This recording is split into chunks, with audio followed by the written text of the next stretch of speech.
Hey, what's going on guys? GameOfTheYearReviews here, and today we're going portable. Anyway, yes, I'll be taking a look at one of the GBA's most highly praised titles, even if it's not on the eShop. What's the matter with you people? Yeah, what's the matter with you people? What's wrong with you people? What's the matter with these people, Morty? I don't know, Rick. What the hell's wrong with these people?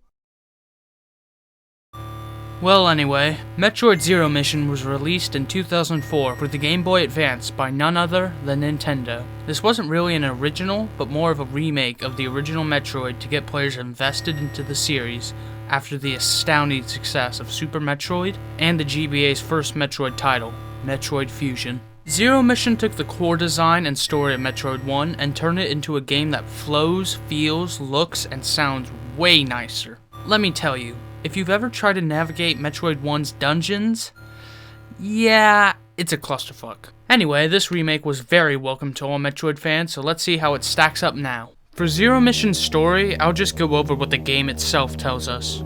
At the title card, we are given a rather quick and urgent emergency order to exterminate all Metroid organisms on planet Zebes.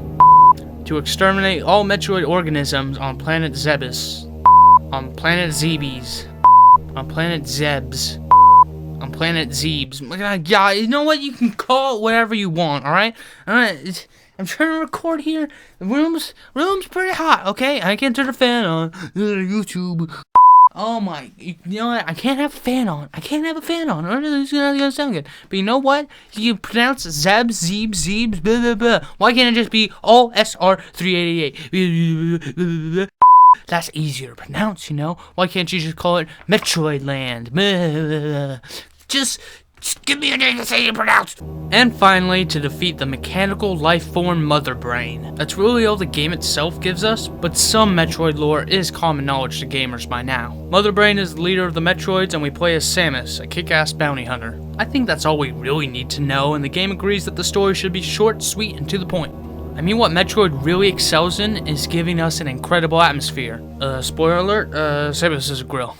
The game does a great job of isolating you and making you feel like everything is desolate and lonely. In Super Metroid, you had your ship to return to as the hub.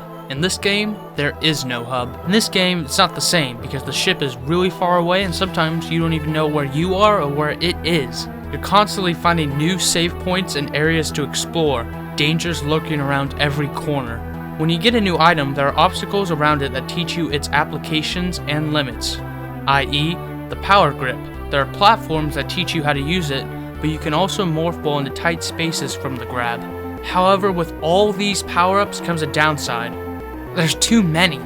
Super Metroid didn't have this problem, but for some reason, Zero Mission does. You are constantly being sent in circles, not to fight bosses or explore new areas, but to get power-ups. You must revisit areas and use your newly obtained power-ups to access new parts of old areas. Then you get another power-up from that, and so on and so forth. Rinse and repeat. It becomes very stale very quickly, and it isn't what I expect going into a Metroid game. Despite all the power-ups, the core gameplay is not flawed. Jumping, shooting, rolling, everything we expect from Metroid is here, and it feels as natural as ever. Certainly better than the original.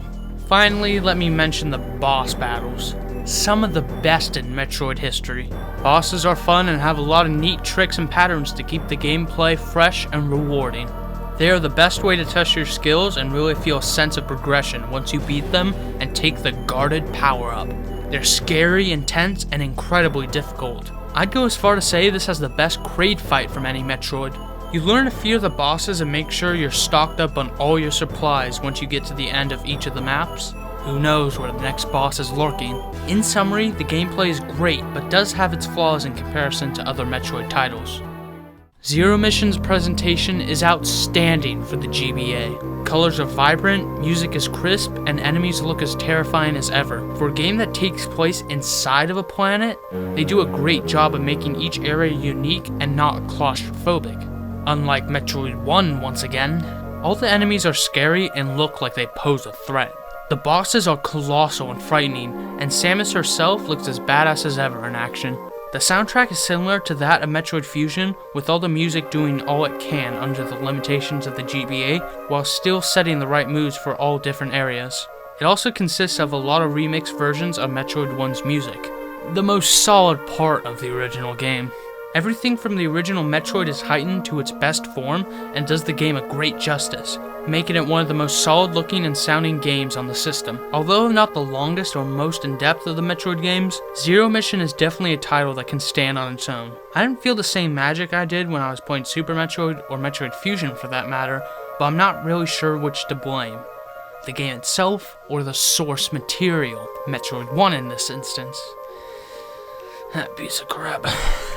While this game does have a few scenes of its own originality, the core is focused on being a Metroid 1 remake.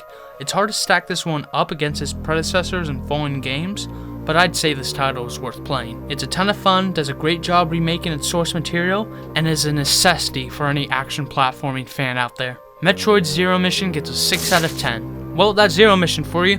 The GBA title that made Metroid 1 relevant again. Because like it or not, the first in the series has aged terribly. And yet they still charge $5 for it on the eShop. What a rip. Don't invite me to that gaming session. Please. Thank you. That's a solid no on the Evite. I mean, I might check maybe on the eFight, but I just mean no. I don't want to be rude. Okay, that's it. Thanks for watching. I'll see you guys next time.